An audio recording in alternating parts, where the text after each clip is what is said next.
1 वाटी मुगाची डाळ कुकरमध्ये घेतली. हरभऱ्याची डाळ आणि शेंगदाणे अर्धा तास पाण्यामध्ये भिजू घातले. आंबाड्याची भाजी स्वच्छ चिरून बारीक पेस्ट बनवून घेतली.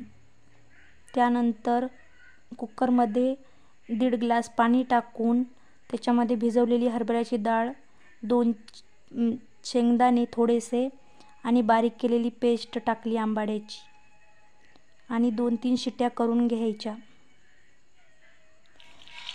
कुकरमध्ये 2-3 शिट्ट्या करून घेतल्या.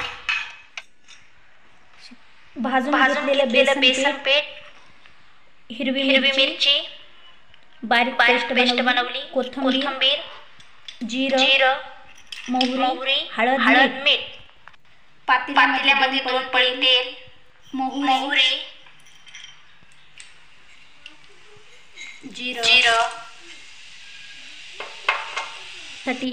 थोडंसं बेसन याच्यामध्ये काढवा.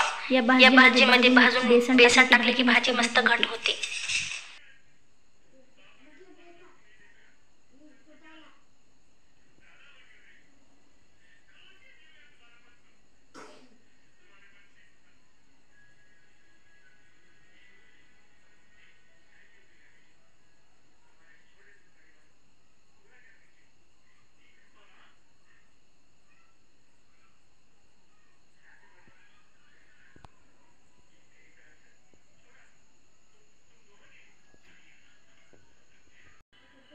भाजी आवडली असेल तर लाईक, शेअर, सबस्क्राईब नक्की करा आणि माझा व्हिडिओ बघितल्याबद्दल धन्यवाद.